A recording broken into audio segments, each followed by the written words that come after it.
guys, welcome to the Revive Stronger podcast. I'm your host as always, Steve Hall, and today I have a very exciting roundtable all about peak week, and I have three very intelligent guys, all natural bodybuilders, all taken tons of bodybuilders to stage and have had some tremendous success with their clients, also probably some like not great experiences with peak week, as all of us have.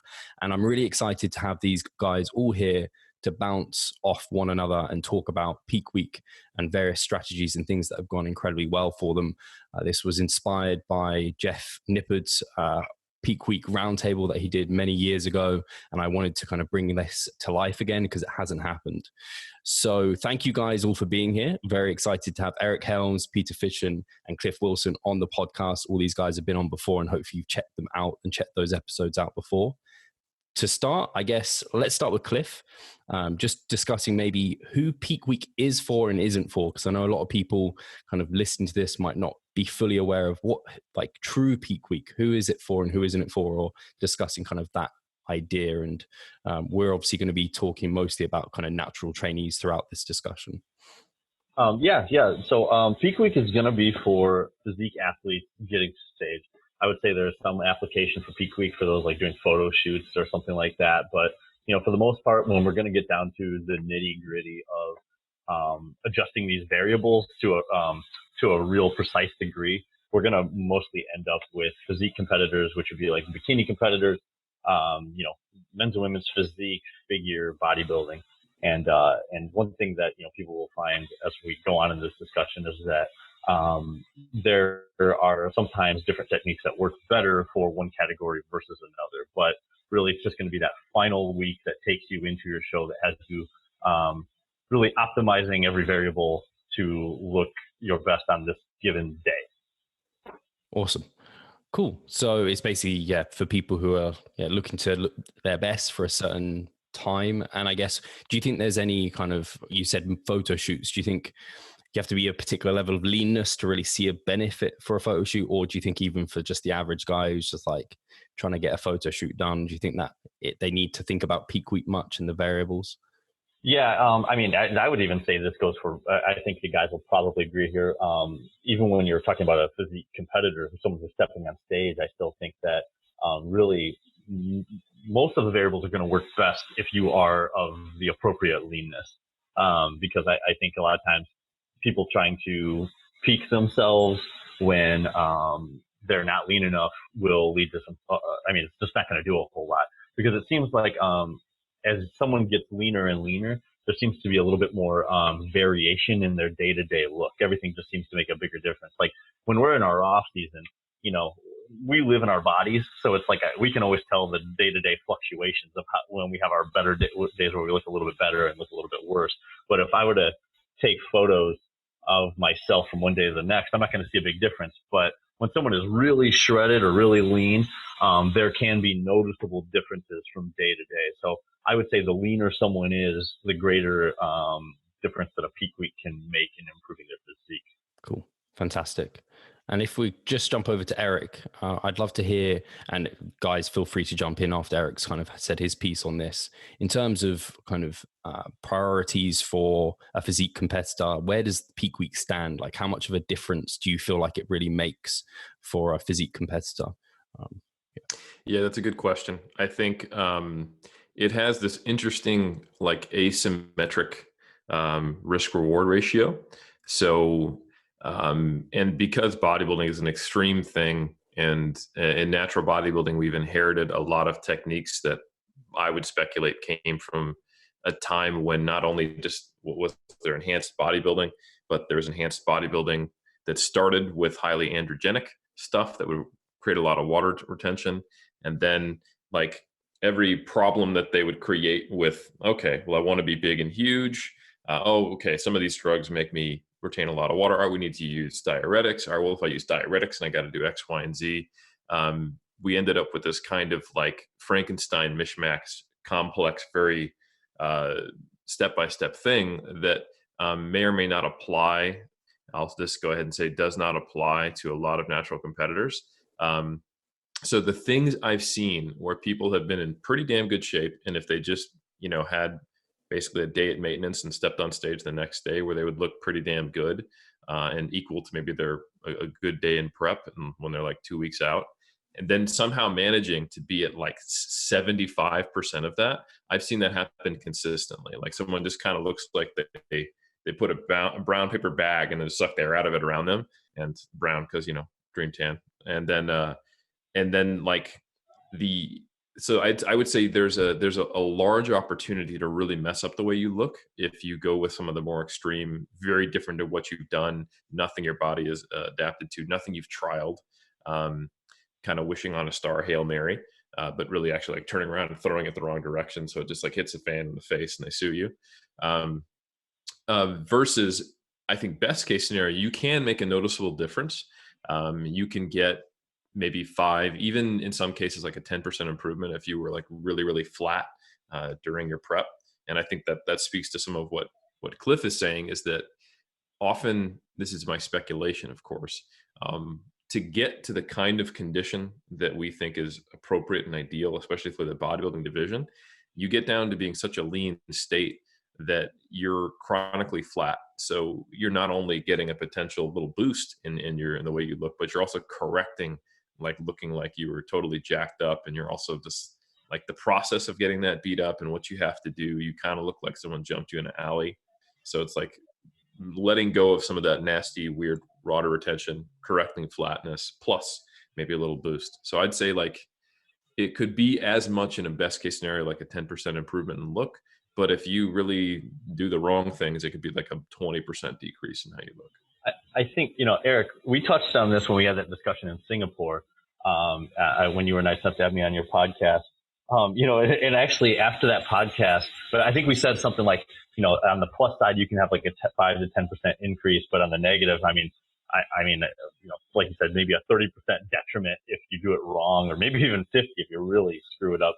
But I actually started using an analogy after that podcast we did. I told people like peak week is kind of like trying to steal candy from the gas station.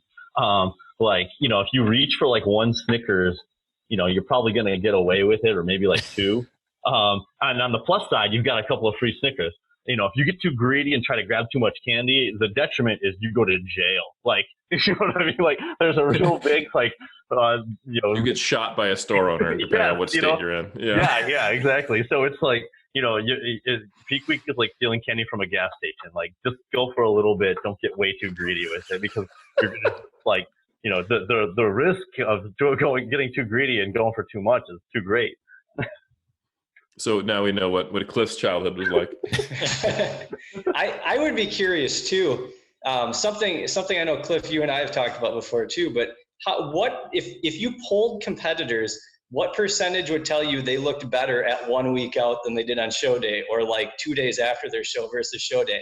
I bet that percentage is really, really high, because a lot of them are doing a lot of the things like Eric said, the drastic changes that they haven't tested out. And I mean, there are times I'll have clients do drastic things in the last, in the last week. I mean, I think back, I mean, I had a guy last year, we didn't even deplete him, and we did back-to-back 800 gram of carb days before his show, and he looked awesome. I wouldn't have done that had we not tested it. But that's pretty drastic. And so, yeah, I mean, I think testing is things ahead of time is key if you don't know, because you might find out it works really well, or you might find out it works really crappy, and you need to find, another approach. Or sometimes you test something and it's like, oh, well, I loaded, we're testing a more aggressive load, and hey, I loaded, 600 grams of carbs and I look better. Could I, if you had time, you could even test out, well, is 700 or 800 better yet, and start getting at some of that as well. But yeah, I would be really curious to see, what percentage of people say, oh, well, I looked better a week before or a couple days after, because I bet it's a large percentage of competitors. And Pete, just out of interest, do you feel like people place too much emphasis maybe on peak week? And do you think some people would be better off focusing on like how much difference can posing or their tan make on the day? Yeah, I mean, because peak week can definitely make a difference. But, I think a lot of times, I remember when I first started competing, so makes me sound old when I say this, but like next week is, I think a week from today actually is 16 years ago, my first contest, 2004. I think it's a week from today. And so, you know, when I first started competing, we didn't have all the resources we have now. It's whoever is at your gym. And if you had someone really knowledgeable at your gym, you know, like that's who you used, you know? And so I remember like the people at my gym would always say, oh yeah, peak week could just make this huge difference. Like you come in and you don't look like you're ready. And then you do all this stuff. And then on show day, you look awesome. And so like, that was what everyone thought it was. Like, it was like this magical week. And it really isn't. I mean, you can, like Eric said, you can get 5, maybe 10%, you know, improvement. Absolutely. But if you like look like garbage a week out, you know, if you're not lean enough, if you don't look good a week out, you're not, I mean, 5 to 10% better than that isn't going to be, you know, the best you could be, you know? And so I think a lot of people need to focus first off on getting lean enough and being lean enough at a week out, so that they can actually utilize peak week. And yeah, like you mentioned, things like posing can make a big difference, make sure your tan is good. You know, I was at a show last year, where there was a guy, he was backstage pumping up, and I had a couple clients in the class, it was a pro class, and all of us kind of looked at each other like, oh man, like this guy is going to be awesome. And they get out on stage and the guy had like no tan on. And so you couldn't see anything. And so he ended up like 4th or something like that. And we thought backstage he might take the whole class, you know, and you know, tan made that big of a difference too. So yeah, there are definitely variables, you know, that you can control outside of peaking. So it's one of many things to consider. I think that one of the things that with like peaking being a variable is that, you know, when it comes to like, well, one, people do screw up tanning and posing so commonly, you know what I mean? Like, but I think with peaking, it's something that maybe feels a little more overwhelming to some people. So that's why they really want to like get really deep into it, you know, because like with tanning and posing, they think they've got, it's kind of funny, like it's almost like this false confidence, because a lot of people are like, yeah, tanning and posing, that's easy, I've got that covered, you know, but it's this peak week puzzle I've got to put together, you know, where it seems much more complex. But like, I'm going to use one example. My client, Corbin Pearson, for a couple of years when he had been competing, I kept saying like, you know, we got to work on your posing. I need you to do some work on it at home. And he would do it, but he didn't really like throw himself into it. You know what I mean? And then, like this year he competed, in classic physique, and he took 5th at his first show of the year in classic physique pro division, and was good. But I was like, man, it's just posing. Like your physique was pretty much spot on. And then we kept everything the same. And then, so a couple months later, he did IPE World Championships. Only thing that changed was posing. Peak week was the same. Body weight was the same. Posing was the same. He went from 5th at a regular pro show to 2nd at IPE World. And so, like, I think that it was just posing. So I think that, like, you know, when you're looking at like these peak week variables, though, it just seems really like a complex puzzle. But you're right. Like, people need to make sure like peak week, posing, tanning are all in place. But I think peak week just seems like a more overwhelming piece of the puzzle. Yeah. Fantastic. Cool. So we've established who peak week is for, where it kind of lands within our priorities, and some things that we can, like easy wins, like posing, getting your tan right. These are kind of easy things that you need to check off before you maybe move towards peak week. Because like you guys already established, if you look fantastic a week out, you're going to look fantastic if you do nothing on stage, or even like a refeed day at maintenance. So in terms of variables we are manipulating, I know we've spoken about some of them already. Eric, what kind of variables, or maybe obviously there's so many, I don't know if we want to start off with nutritional variables, so kind of macronutrients, what's happening with those through the week, different approaches that you might have to carbohydrates, protein, fats, and maybe touch on water, liquids, sodium, potassium, nutrient timing, food composition, all of those could come in, and supplementation, of course, that could also be there. I don't know if you want to take us through, and I can always remind you if there's anything that was missed out, and we can have everyone chip in.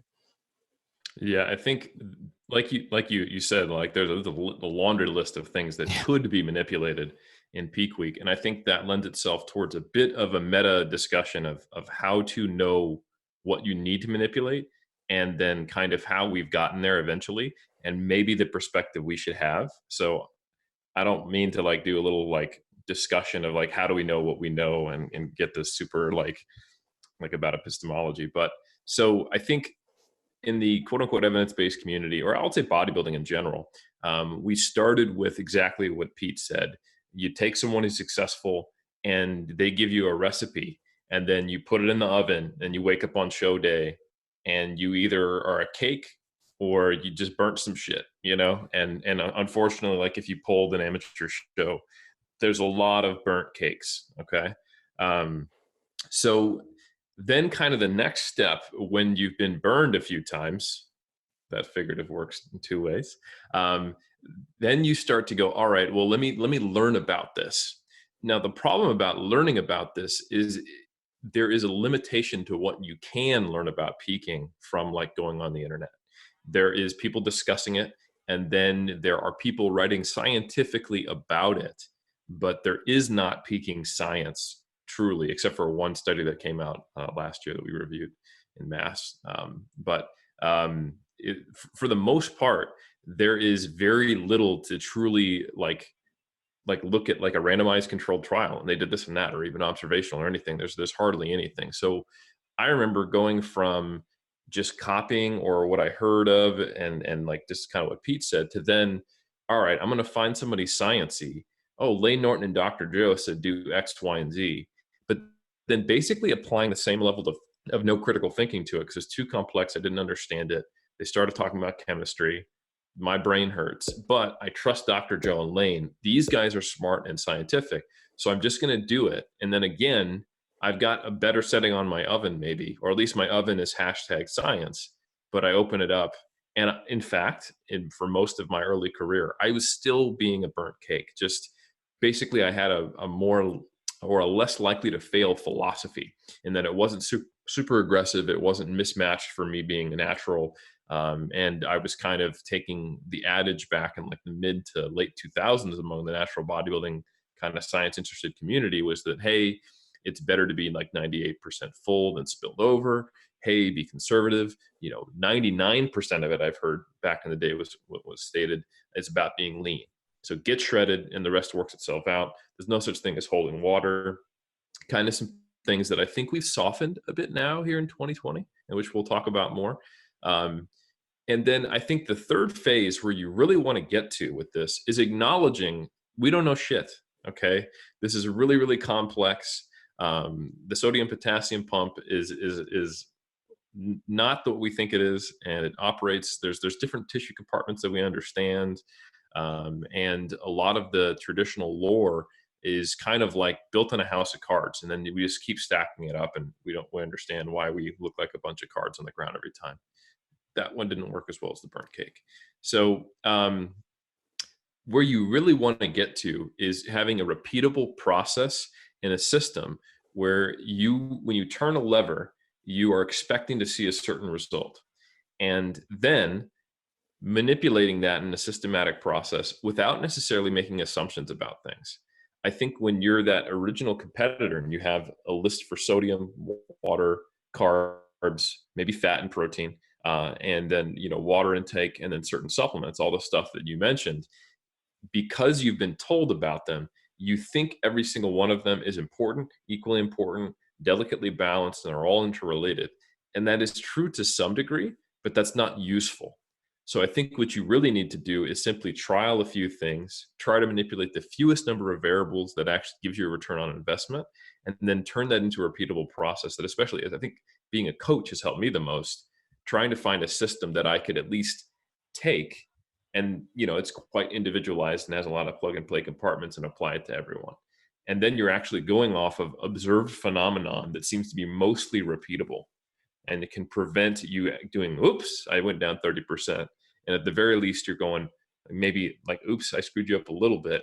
But most of the time, you're at least looking as good as you do on some refeed day where you weren't like jacked up from a leg day or something like that. So, that's kind of a reflection of, I think, what we've got to and what I got to with 3DNJ, where it's like, we're not fucking people up anymore. Or we're not leaving them really, really flat, which is kind of like the mid 2000s, 2010 or 11 kind of approach. So to now get down to the actual variables themselves, there's many different approaches. You could manipulate everything that we were talking about. What seems to make the biggest difference in my experience is manipulating carbohydrate. And then, it's tough to tell people what they should do. But typically what I do is I hold as many variables constant as I feel comfortable. And that's basically everything except sodium and carbohydrate. Is generally, there might be some small little things that are individual, but for the most part, that's what it looks like. And then I'm playing with increasing potentially water to some degree, but most of the time it is keeping everything except carbohydrate and sodium relatively flat, and then pushing sodium a bit at certain points, definitely pushing carbohydrate in most cases. Where I push the carbohydrate is one of the more bigger individualized variables. And then everything else, it's kind of like, all right, if I don't change that shit, then I actually know what is causing what. So that's the general principle. Bigger physiological perspective, muscle glycogen, the more you have of it, does seem to result in greater water retention within the muscle. If you dehydrate and load carbs, we've actually got data to suggest you don't get as much water in the muscle. Dehydrated muscle is smaller, unsurprising, and you can only overcome that to some degree loading carbs. We also know that if you are messing with certain electrolytes, you can inhibit your ability to actually digest carbohydrates, because there's some sodium transporters that are involved with the transport of carbohydrates. We also know that despite what we might think we know about the sodium-potassium pump, if you drop your sodium really low, or if you get a weird imbalance between potassium, sodium, and other electrolytes that we decide don't matter for peak week, but probably do to some degree, but we still want them out of balance, you can lower your blood pressure, and that makes it harder to get a pump, which results in a kind of a crappy look. So there's a lot of things going on together at the same time. However, you can more or less reasonably and repeatably in a lean dieted depleted body bump sodium, bump carbohydrates, and at least keep water the same or slightly bump it. And you tend to be able to, hey, I got a pump for the first time, I look full, and just not overdoing that is essentially what peaking is, I would say, for the most part. And then something that I'm sure Cliff and or all of us will talk about is then timing that appropriately, so that what I think Cliff and I are now saying, your load look doesn't interfere with the time you need to get on stage. And then being able to differentiate between what is actually being spilled over, what is just that transitional phase called a load look of actually getting everything in the place where you want it to and have you cleaned up, and then when are you actually stepping on stage. So that's where the balance is, to me, is getting a repeatable process, knowing which levers to pull, and having it be the fewest number of levers possible, and then timing those lever pulls so that when you are cleaned up but not flat and still full and able to get a pump, you're on stage. Hi guys, Steve here. Just wanted to take a moment of your time to remind you of the Revive Stronger member site. Inside you'll find a thriving forum, a growing exercise library, presentations, research reviews, and courses. If you want to get involved, sign up via the description. Yeah, I mean, I think that was extremely well said. And I guess if I wanted to maybe add one thing to it is like, I like what you said too about like the variables, because like, I think, well, one, I almost feel like it needs to be said, like, especially newer competitors get into this and they're like, what's the protocol? You know what I mean? And it's so variable from person to person. Like you said, we have so many things that we think we know, or, but we've seen how different people can react so differently to, protocols. So it's like, I think we're always on that hunt to like take what we think we know about how the variables interact with each other, along with then producing some sort of repeatable protocol, and then kind of like bringing those two together, and adjusting. So it's like when you find a process that is repeatable, you want it to, it's repeatable for that person, not necessarily, but we learn things that may apply to other people, but this specific process is really for that person. I think for me as a coach, one thing that drives me nuts is, and I joke with some of my clients when they say things like, what about eating a bunch of pancakes before the show? And I'm like, that's not really repeatable. Like, how much syrup are you putting on that? What brand is the syrup? How are they making the pancakes? What goes into it? It's not really a repeatable thing. You might do it and look good, but I can't guarantee we can do it again. So I guess at least for myself, I tend to manipulate more variables than other people, but like Eric said, I tend to start with fewer variables that I'm manipulating, and then I branch out from there. So I kind of have like almost like 4 different levels, with like level 1 just being carbohydrates. Like Eric said, that's the biggest one, and then like level 2 would be water and sodium and potassium. So that would be like level 2, and then level 3 proteins, fats, and then training and cardio. And then like down to level 4, just supplements, So it's like, once I'm kind of certain I've got more of a handle on carbohydrates, then I'm going to really turn my focus to water and sodium and potassium, and then, so on. So, it's like once you feel like you've really mastered one area, then you can go to the next and go to the next. I wouldn't suggest a newer competitor, because, all 3 of us up here, all 4 of us are speaking up here with the experience of peaking hundreds of athletes. That's quite an advantage for us, because we learn so many things and see so many repeatable things. But I would say, like, for the competitor that's trying to prep himself, or somebody who's just new to prepping other people, I would say, like Eric said, keep it simple. Keep it simple at first, and then once you feel like you've got something with this person, then you branch out in other ways. Because even like the timing aspect of it, Pete, when we wrote our book, I was saying, like, I put in there like the load look, because Pete and I tend to have even like differing load looks. Like Pete, when you load up, you look like sharp right away, where sometimes I don't. I have a pretty tight load look, but it's not even like yours. Where other people, like Eric, we were talking when we were saying, like, you load up and it's like you need a couple of days, for that crispness to return, and then you're crisp and full. So it is very interesting, the individuality. So it's like, when we say searching for protocols and process, it's almost like you're searching for this person's protocol and process, not the protocol and process. Exactly. Yeah. No, and I would say too, I guess 2 things just off that. One is, I know Eric talked about, and Cliff too, about water, sodium, and carbs being the 3 biggest factors. And I think, if you look at most people who screw themselves up somehow, like the worst, like those people that are losing like 30% of their physique, normally they're cutting some combination of those 3, whether it be water, carbs, or sodium. And it's amazing how many times it shows, back when shows had like the prejudging break night show, it's amazing how many times I can think of over the years where like someone would come on stage to do their routine at night, and you'd be like, wow, that guy looks amazing. Like, where was he this morning? And oftentimes you find out, like, hey, they cut water, or they didn't they cut carbs, or they cut sodium, and then they went out and had like a meal in between prejudging and the night show, and all of a sudden they had carbs and water and sodium again, and man, their physique just pops, and it's back to like what it could have been.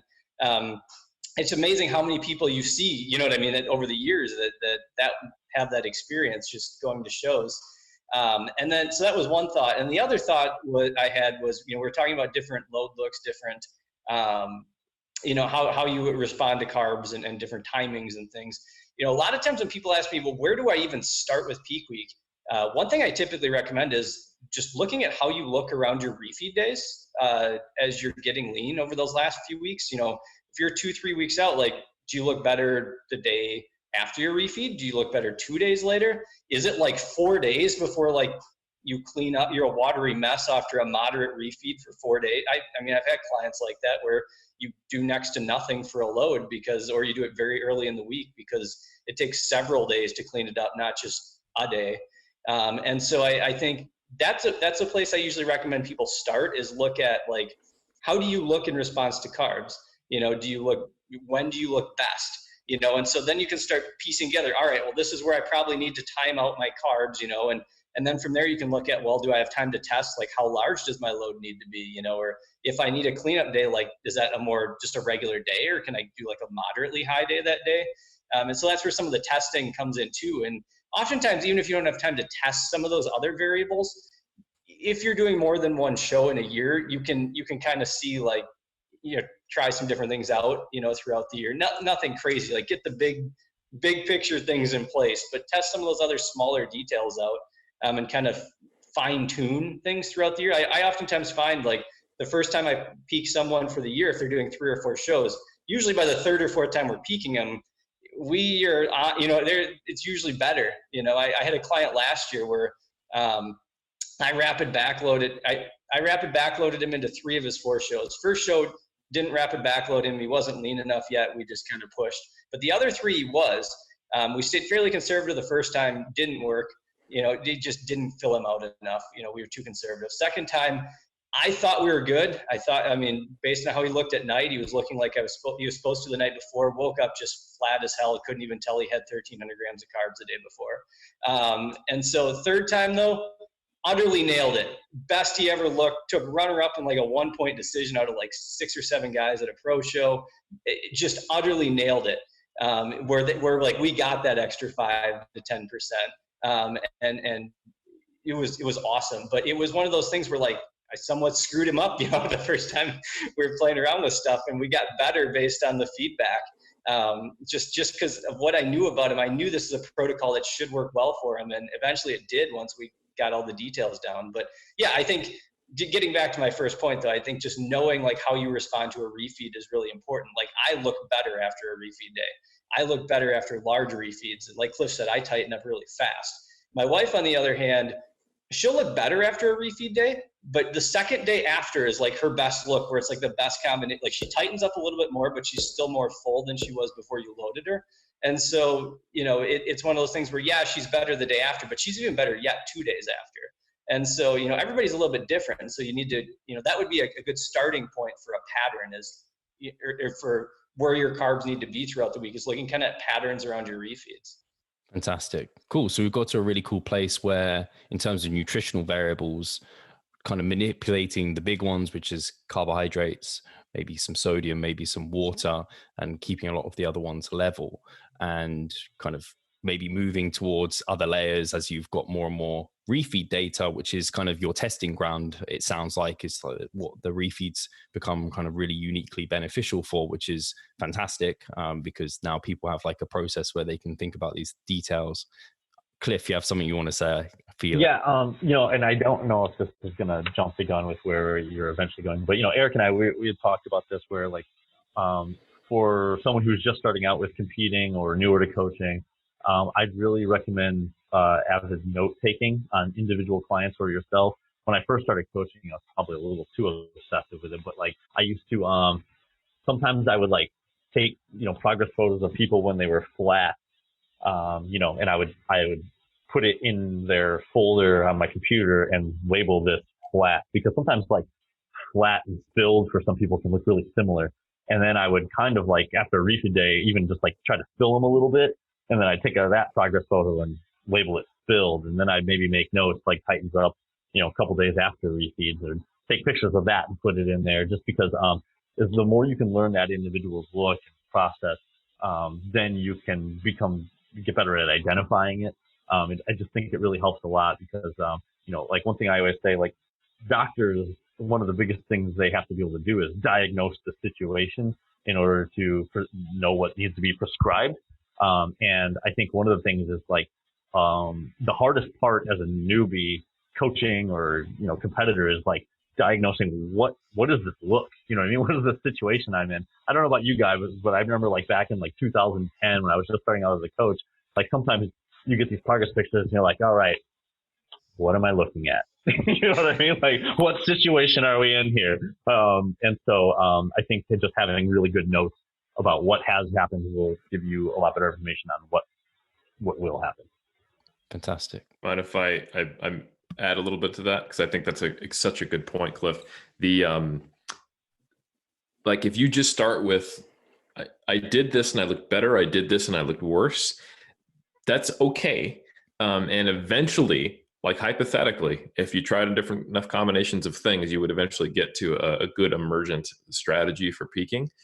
But the problem is that there are so many variables, and like realistically, that would take like 15 years and like competing every year to actually figure that out. But if you can go right, I can identify what flat and what full and what spilled over is. And like, we know what these terms mean. And we've started with some assumption that at least those observations seem to be correct. Like when we see what we've agreed upon as a culture is flat and we add carbs, it gets better. Like if you just start with that as an a priori assumption, then all of a sudden, like Cliff said, you're in the right diagnosis place for the right prescription. And now there's only like 3 options, in most cases, right? The problem though is that I worry that someone who's listening to this, who tries to run this solo, almost invariably does it wrong. This goes so much better when you have someone else to give you their perspective. So doing this with a coach is really useful, because I can tell you that the mindset, by the time you're ready to actually be lean enough to start peaking yourself, you get so focused on, is my glute have a new cut in it? And can I see the vein in my ab? That you will basically select what looks quote unquote best to be flat, but lean, and I want to see every single detail, not from where I'd be seated midway through, the auditorium where the judges are, like at the steps of the stage. But if I'm in my bathroom mirror, like doing this, like all up in the mirror, like, can I see that one vein? And those are 2 very, very different things. So if someone is self-assessing, I think they actually need to take full body pictures from a little bit away, in the same lighting, and then look at the pictures, not in the mirror, as almost giving yourself some of that objectivity. And ideally even show that to someone who is not unfamiliar to bodybuilding, but is not close to you, and wouldn't just be like, well, what do you think? Like someone who could give you an objective eye. And that can give you a much better perspective, because what it looks like in the mirror to be peaked and amazing at your best, and what it looks like on stage, how it feels to be well peaked and appropriately loaded, and the perspective of a coach and you can sometimes be drastically different. So I think that's just a really important thing to add. So what you're saying is I should not send my progress pictures to my grandma for a critical eye? I mean, it depends on what kind of relationship you got with your grandma and whether or not she was watching that 1981 Mr. Olympia. So I would also add to that though too, with the having a coach and the objective eye. I think it's important too, when you're coaching someone, to establish a good relationship with them during prep, and like a trusting relationship. Not just that they trust your feedback, but like, if they do something not according to the plan during those final days, like that they let you know. Because I've had situations where I've gotten pictures and I'm like, that shouldn't have happened. Like what's going on? And sometimes, a lot of my clients, like, we have a good relationship. They're like, oh, I screwed this up. I didn't do this, or I did this. And it's like, okay, well, we can fix that. We can try to do whatever. But I remember a situation a couple of years back. I had a client who flew to a show, and she sent me pictures that night and like on Friday, the night before the show, and it didn't look good. And it was bad. And I'm like, are we flat? Are we spilled? Like, what is this? Like, I think she's full and spilled, but like, we hadn't loaded that hard. Like, and we had run this peaking protocol before, same body weight, just a couple weeks earlier. What's going on? And we do some back and forth, and it turns out, okay, well, what she ends up telling me is, yeah, well, I fell behind on food because of traveling and things getting thrown behind. And so I just had I had like 3/4 of my carbs within the last 2 hours before I sent you these pictures, because I was behind and tried to play catch up. And it was like, oh, okay. So like, there's your load. Look, like you just loaded so much, your body hasn't had time yet. And so we drastically pulled back then how quickly we were loading. And the next morning we're far more conservative, had her do more pumping and moving, to try to get some of those, some of that down. And she looked better by the time prejudging rolled around, but like 2 hours after that, she sent me some pictures where she looked just absolutely amazing. So we didn't quite get there in time, but we could at least, like, you know what I mean? We were making the right calls to head in the right direction. Just based on knowing, like, once I got that information out of her, like, oh, well, you had 75% of your carbs for the day within like a 2-hour window right at night, just before you sent me pictures, rather than spacing them out throughout the day so they can be assimilated. Like, now we can do something about that.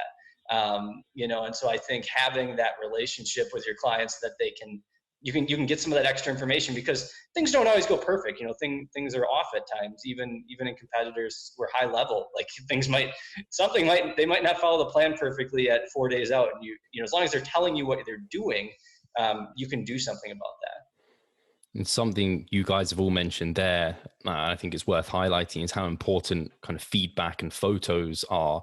And because you haven't manipulated maybe, or you know what you've manipulated, you've kept something steady, you actually can then make a course correction because you know what has led to that kind of result.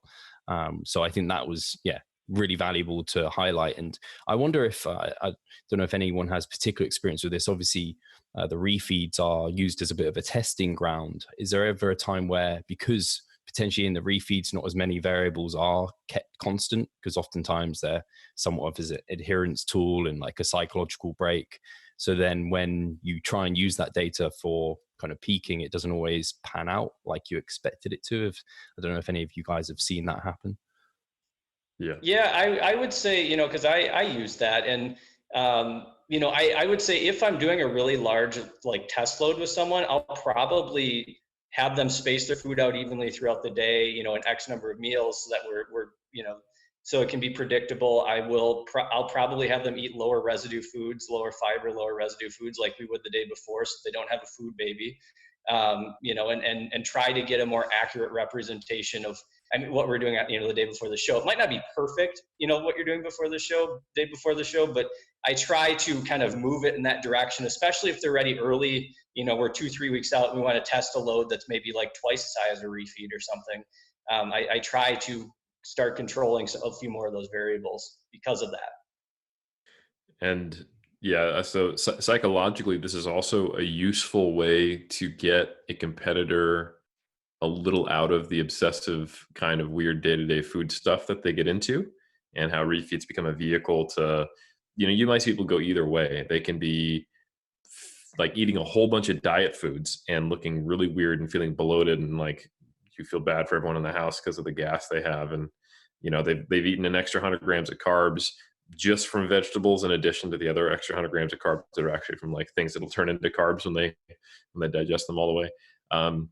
And if you go, hey, you're lean enough now that I really want to start paying attention to the time course of how you respond to this Saturday, Sunday refeed we've got going. So I want you to follow these principles, and you just basically like, hey, like we'll keep fiber under X. I want, most of your carbohydrate to come from these sources. And let's eliminate too much, no more than like 1 or 2 diet sodas and not a whole lot of Splenda or anything like that, just so we can, just in case that's anything like that. Let's control a few more variables, keep it a little more broy, but carb-based broy. And then like Pete said, like spread it out. And then let's be consistent with our fluid intake. Because man, like even an experienced competitor, they find themselves like they're getting up every 2 seconds to have tea, or they look up and they've had like 6 diet sodas, or they're snacking on like snap peas and shit like that. Like it just gets weird, and you get like these weird digestive relationships, and borderline like even the really crazy limits for what you're supposed to do for artificial sweeteners. You're getting close, the things that scientists say you're never going to even have to worry about. So all that stuff. A good way to refocus a competitor and have them be like, oh shit, it's game time. Like I'm 6 weeks out, is to say, hey, we're going to trial out your peak week here. And that cleans up the information, but also kind of lets you see how much of this weirdness has been affecting them. And I would say that there's an interesting thing. Like you can find out the relationship between someone's refeed and their timing and what's appropriate to load for them. And that's great. But in an ideal world, you get them shredded early, and then they start eating up into the show. And then all of a sudden you find out it's something new. Like for example, my first shows that I did in 2019, my first show in June and my show in April were based off of how did my refeeds go. But by the time my show in early July, but by the time I did my last 2 shows in late July and in August, the peaks were actually less conservative because I was walking around on maintenance calories all the time. So I wasn't flat. Like every morning, I pretty much looked the same, and I looked good, and I could look a little bit better. But if I was to push things to the same degree and follow the same pattern I had when I was, shredded and flat and still trying to diet off a little bit more body fat, that would have resulted in me being pretty spilled over. So I think it's kind of one of those fluid situations, no pun intended, that you have to keep an eye on. Fantastic. Yeah. Hey, Pascal here. I just quickly wanted to remind you of our online coaching service. At Revive Stronger, we put a huge emphasis on the personal aspect of our coaching. And if you want to take your physique and knowledge to the next level, hit the link in the description below. Yeah, I guess one more thing to add to that, and it's such a good question because it's also an experienced coach question. Because, I think early on in my coaching career, like sometimes I would give people that I would deem as a really moderate refeed, and then the next day I'd get a check-in and they just look like filled as hell. You know what I mean? I'm like, what's going on here? And they're like, well, I got all of my carbs from, Jello and Cocoa Puffs and stuff like that. And you know what I mean? I'm like, what? And I'm like, that's weird also. And, of course you're probably having some real digestive problems. And so, they do get into some weird things. So I think as an experienced coach, you learn to start putting, restraints and structures in place to be able to get what you need information-wise out of these refeeds. Try not to let your sodium go above this, not let your fiber go above this. And even as you coach people, you start to see what their tendencies are. If you ask them questions and you're talking to them, if they're that person that's going to try to get 100 grams of carbohydrates from vegetables, and you're like, why don't you not let your vegetables go above this? And you really start to set those. Like Pete said with his client, sometimes if something looks off, you need to ask questions like, why does this look off? So I would say sometimes ask questions, trust your gut. If it's you, if you're trying to get data from yourself on your refeed days, you need to be honest with yourself. Easier said than done, but be honest with yourself. Is this going to give me an accurate assessment? Like Eric said, is it really a good idea to have these, 6 diet sodas? Should I really be eating this many of my carbohydrates from ice cream? Questions like that. If you're on the hunt for data. Cool. Yeah, fantastic. I think that just goes to show that if you want the refeed days to work as a kind of data point for your peak week, they need to be reflective of what you're going to do in a peak week. And Cliff, you mentioned don't drink pickle juice today. Oh no. So Cliff, you mentioned obviously we've already mentioned sodium, but you brought up kind of fiber. Also, you guys brought up sweeteners. I don't know if dairy is obviously one that people bring up. Are there any things in a peak week that you're tapering off or avoiding, and kind of that might impact the physique that maybe people don't think about?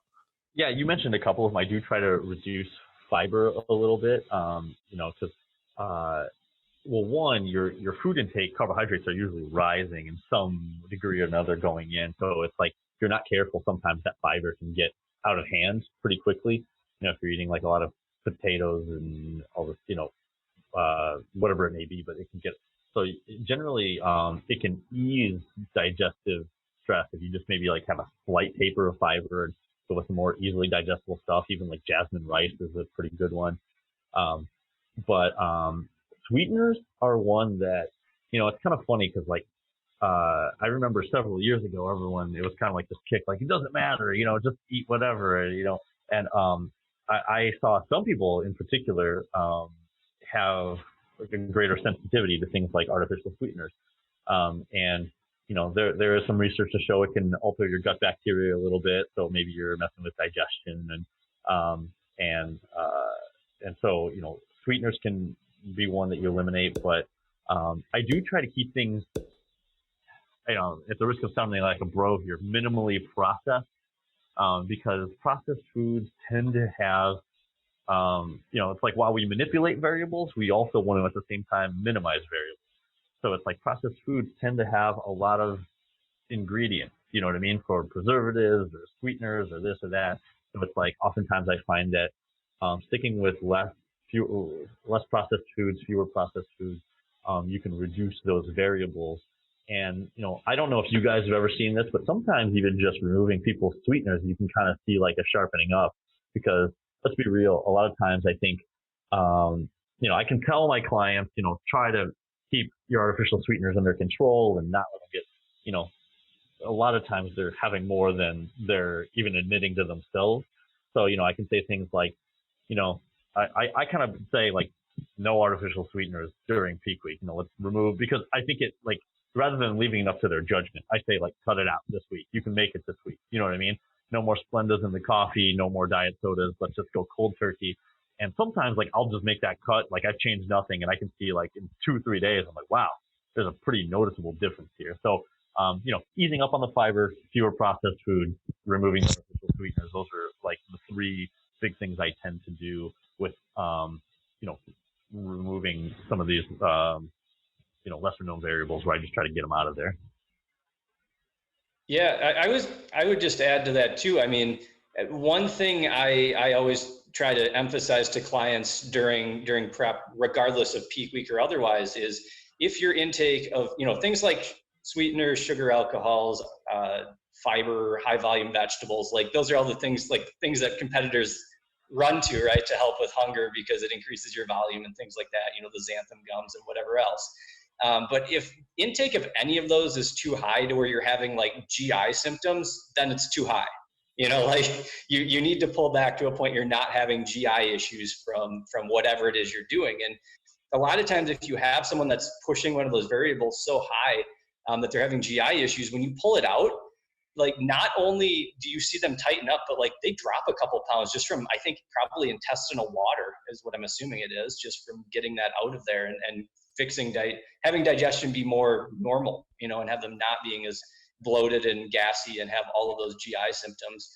But yeah, you definitely see that during prep. I mean, peak week or otherwise, if someone's really lean and are having tons of like high volume veggies or artificial sweeteners or sugar alcohols or something, when you pull that out or at least significantly limit it, they tighten up. You're the same, Eric. Yeah, no, I totally agree.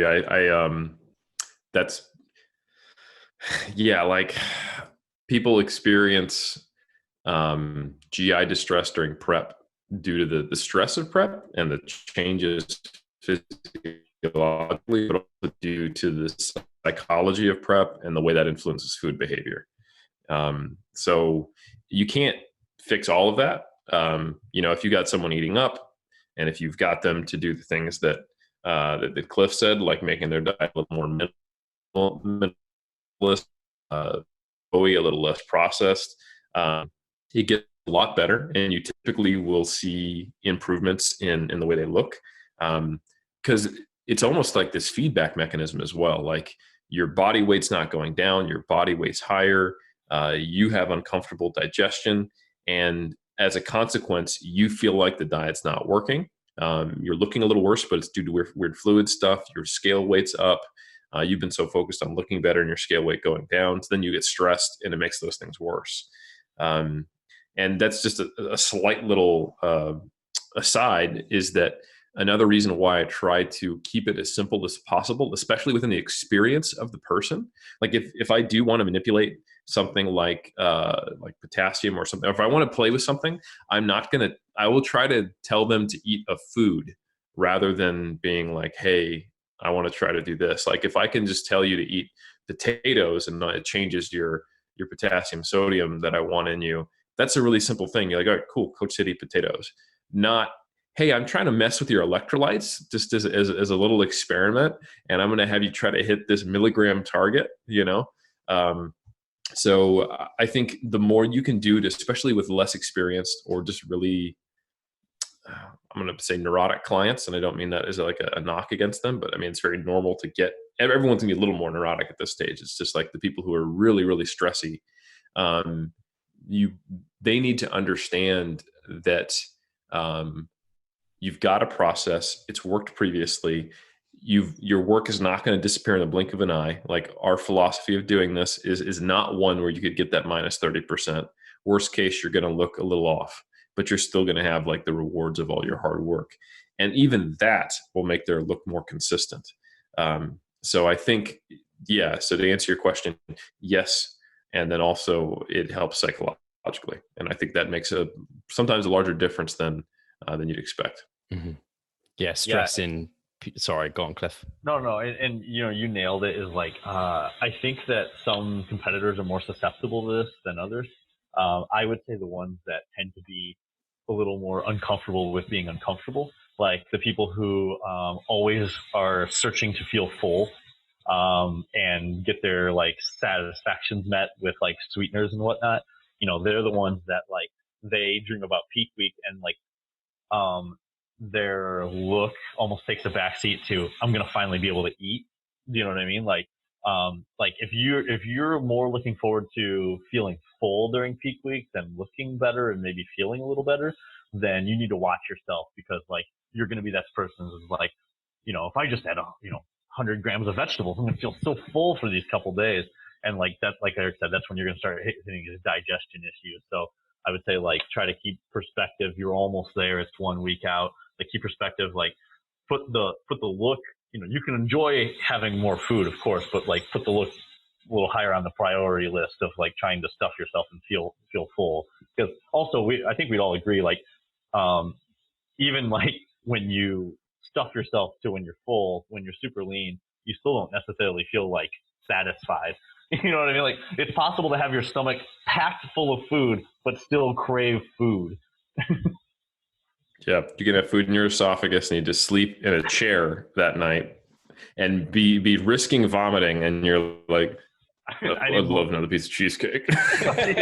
Yeah, it's not gonna help. No, that's one of those things though I always tell clients, like you can't explain that feeling to someone until you've been lean and know what that feels like. Like when your hunger hormones are so off that like you're in a ball full, you're in a ball, like curled up in a ball so full, but you have this drive to like, I need to eat more. I mean, you compete enough times, you get there enough times, you know what to expect. But like the first time around when you get that lean, you can read about it in a book all day long, but man, like you just, it's something you can't know until you felt it. I don't know about you guys, but like when I get like a first time competitor and they're like, we're carving them up, and I feel like some first time competitors really will like say, I feel like I can handle more carbs. We've already given them a lot. I'm like, I don't think you're to be trusted right now. You know what I mean? Well, I would say too, when you're loading someone, you talked about loading off, too many vegetables. I've seen the other extreme too, where it's like their carbs are going to be really high, so they start telling you about all the stuff they're going to eat, or they want to fit in, or they start talking about like, oh, after my show I'm going to have this, and like it's like, well, let's focus on your peak week here. Like it's not the meal after your show. Like I'll have clients ask me like, where are we going to go out to eat after the show? If I'm coming to their show, and I'm like, well, we got a week to figure that out. Like let's worry about your show and your peak here first. Have any of you guys ever had protein fluff? And do you know what that is? I do know what that is. My stomach doesn't like it. That's bad. That's the feeling of the bloat with the hunger still being there. I can remember that. Yeah, and like even like I've seen some people get like blurry from like those Walden Farms products. Like they just use those Walden. You guys know what those are? The Walden Farms like products, and they, there's like I think there's like syrup and chocolate syrup and stuff like that, and they just have too much of it. And, especially like especially if you don't limit those types of like diet foods, especially the auxiliary ones, as carbohydrates go up. You know what I mean? Like, I have room to fit in these protein pancakes now in my peak week. And then here comes the Walden Farms syrup. You know what I mean? And it's like, it's calorie free. Like as food comes up, there's more chances for these like auxiliary sweeteners to keep piling on top of it.